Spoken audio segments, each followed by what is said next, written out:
comment fonctionne un envoûtement? Comment ça fonctionne?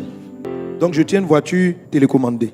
Et voici la télécommande dans ma main. Voiture, recule, avance, tourne à gauche.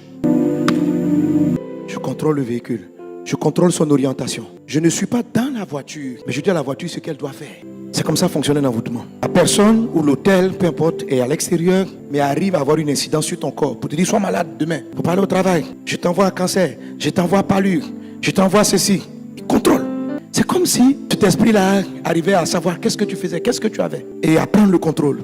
Alors, tout envoûtement respecte ce même principe-là. Pour qu'il y ait commande, il faut deux choses. Il faut qu'il y ait un émetteur et il faut qu'il y ait un récepteur. C'est-à-dire, dans la voiture qui est là que je commande, il y a un récepteur. Quelque chose qui peut comprendre l'information que j'envoie. Et cette chose-là se trouve dans la voiture. Alors, si le diable arrive à te bloquer, te rendre malade, à décider pour ta santé, ta vie, tes affaires, c'est que l'information qu'il envoie trouve dans ton corps une réception. Et si je veux faire arrêter la commande, j'ai deux manières de faire. Soit je frappe celui qui a la télécommande. Ça, c'est chasser le diable, noyer le gardien de l'hôtel. Si c'est ça qui est l'hôtel, celui qui manipule, on peut l'enlever. Mais la télécommande peut être récupérée.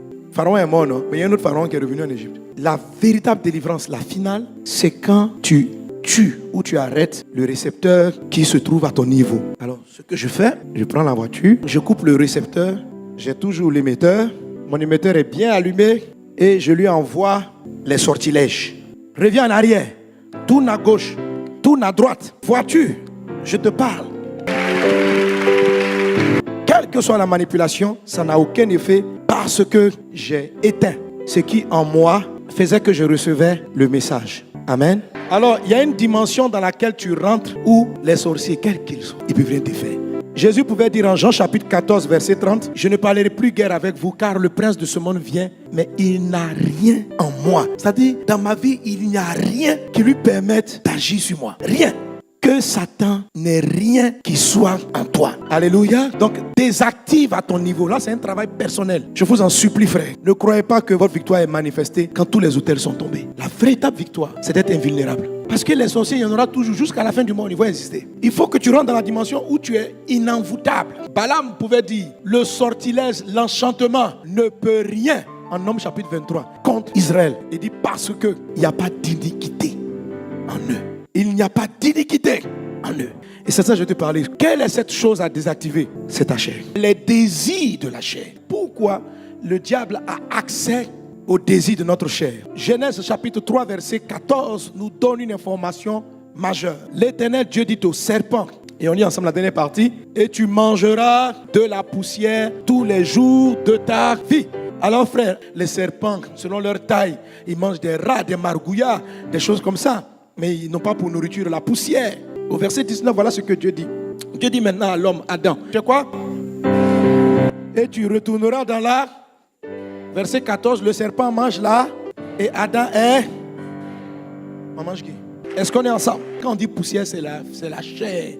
Les désirs de la chair. Au lieu de marcher par l'esprit, tu marches par la chair. Si tu marches par ton côté poussière, tu seras mangeable. Alors, pour ne plus être envoûtable, mangeable par le diable, par les sorciers, par les démons, il faut que tu désactives ton côté poussière, ton côté charnel. Tant que tu marcheras dans la chair, c'est-à-dire selon ton côté poussière, tu es vulnérable. C'est quoi les désirs de la chair? Je n'ai pas dit tant que tu marcheras dans ton corps physique, tu es vulnérable. Non, mais tant que tu vas suivre ce que ta chair te demande de faire. Et la Bible dans le livre d'Apocalypse nous dit ceci, que les désirs de la chair ou les œuvres de la chair, ce sont l'impudicité. C'est-à-dire les rapports sexuels en dehors du mariage, l'adultère. Donc quelqu'un, une fille qui n'est pas mariée, un homme qui n'est pas marié, qui ont des rapports. C'est-à-dire que c'est leur chair qui dit, couchez ensemble, n'attendez pas le mariage, ayez des rapports. Quand tu te comportes comme ça, tu te comportes en mode poussière.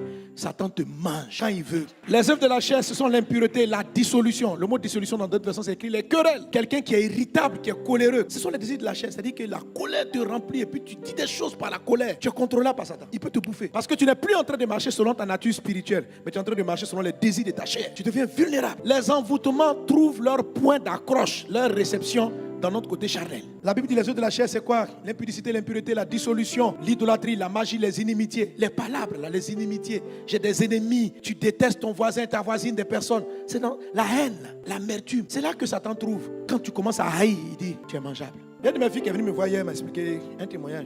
Elle me demandait, elle dit, mais papa, qu'est-ce que je dois faire? Alors elle travaille dans une entreprise et elle avait des promotions, Dieu a commencé à la bénir. Et puis une de ses collègues lui a dit récemment, elle est venue lui dire récemment que, ma soeur, je vais te demander pardon. Elle dit, mais pourquoi? Elle dit, moi et puis une autre de la même boîte, moi et puis l'autre là, nous sommes partis consulter un féticheur, un marabout.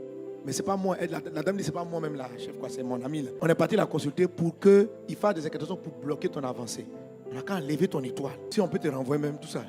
Donc, les deux sont partis voir le féticheur ou la féticheuse. On leur a donné des œufs à casser sur le carrefour, tout ça. Et les deux sont partis faire ça. Mais celle qui est venue lui parler dit, elle n'était pas trop active. Sa camarade l'a entraînée. Mais qu'elle regrette. Et qu'elle est venue dire à sa soeur, vraiment, j'ai fait des choses contre toi avec une telle. Je ne voulais pas faire ça. Vraiment, je viens te demander pardon.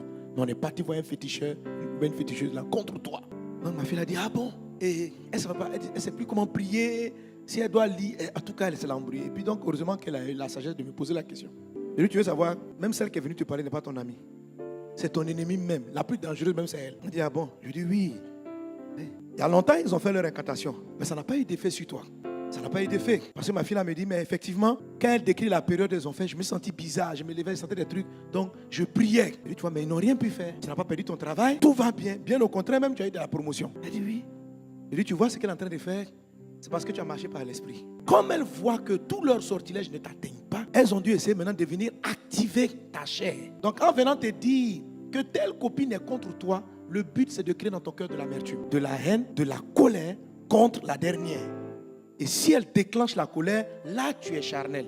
Là, tu rentres dans leur possibilité d'envoûtement. Aucun envoûtement ne peut t'atteindre quand il n'y a pas de haine en toi. Aucun envoûtement ne peut t'atteindre quand tu n'es pas amer. Aucun envoûtement ne peut t'atteindre quand tu te confies à Dieu. La colère, ce sont les œuvres de la chair. La haine, ce sont les œuvres de la chair. Mentir, ce sont les œuvres de la chair. Ce sont des choses comme ça qui vous rendent vulnérables. Et l'ennemi va tout faire pour vous envoyer dans un secteur et puis vous atteindre. Il va te faire haïr.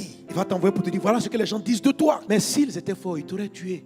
Mais ils n'ont pas pu. Ne tombe pas dans leur piège. Tu es quelqu'un de l'esprit. Tu n'es pas un charnel. Tu es un spirituel. Tu fais partie de la descendance de la femme. Les gens commencent à t'atteindre quand toi aussi tu rentres dans la haine. C'est pourquoi faites attention. Tous ceux qui viennent t'informer qu'un parent est un sorcier ne sont pas tes amis. Souvent je fais des prières, les gens m'ont dit, parce que tu as vu qu'il m'attaque. Je dis, je vois, mais je ne te dis pas. Je dis, mais pourquoi? Dis-moi. Je dis, mais tu as fait quoi avec l'information? Tout ce que ça va faire, ça va créer dans ton cœur l'amertume. Tu n'as pas suffisamment de maturité pour pardonner. C'est pas utile. Parce qu'ils ne peuvent rien te faire. Tu dis, non, mais je sens, ils font des cauchemars. Je dis, c'est juste des rêves. Mais si tu rentres dans la haine, ce n'est pas les rêves. Ils vont passer à l'acte, ils vont t'attaquer sérieusement. Ne vivez pas sur les désirs de la chair. Ça vous fragilise. Satan mange la poussière pour désactiver le récepteur. Il faut couper la chair. C'est-à-dire que les sentiments de la chair, l'envie, l'ivrognerie, les choses là ne te conduisent pas. Quand Satan t'attire, tes camarades viennent, oh viens, tu vas boire un peu, rappelle-toi le passé. Quand tu es ivre là, tu es charnel, tu es mangeable par le serpent. On peut t'envoûter. On prend des gens, on les envoûte par la boisson, par l'alcool, par le sexe, par la haine. Jésus dit, ne dormez pas avec la colère. Vous donnerez un accès au diable. Quand tu réussis dans ta vie, ça va tout faire, va envoyer des gens pour te provoquer, pour que tu rentres dans le secteur, ils pourront te toucher. Mais je déclare dans le nom de Jésus que tu n'es pas atteint. Tu es protégé par le sang de Christ. C'est pourquoi quand tu te rends compte d'une erreur, demande à Dieu pardon, parce que tu as combien de délai, tu as combien de temps. Réponds-toi rapidement. Et puis quand la colère veut venir, tu dis, Seigneur, donne-moi le calme. Quand la haine veut rentrer, tu dis, Seigneur, apprends-moi à aimer. Je veux être comme toi. Ne leur donne aucun accès, que Satan n'ait rien en toi. La colère n'est pas chez ton Dieu. Chez Dieu, ton papa, il n'y a pas la haine. Chez nous, il n'y a pas l'amertume. Donc ne prends rien du diable. Ton cœur est trop bon pour laisser la haine t'habiter contre quelqu'un. Tu as un bon cœur. Garde ce cœur. C'est pour ça qu'il n'a pas pu te tuer jusqu'à présent. À cause de l'état de ton cœur. Ne leur donne pas ces privilèges de laisser une place au diable dans ton cœur. Un bon cœur. Il n'y a pas de place pour la haine en toi. Il n'y a pas de place pour l'amertume. Si c'est arrivé, chasse ça rapidement pour dire, je ne suis pas comme ça. Je ne sais pas mentir. Je ne sais pas parler. Je ne sais pas faire ça. Pourquoi vous voulez m'amener là où je ne suis pas? Sois comme Dieu t'a fait et ne deviens pas ce que les gens veulent que tu deviennes. Alléluia. Quelqu'un donne un bon amen.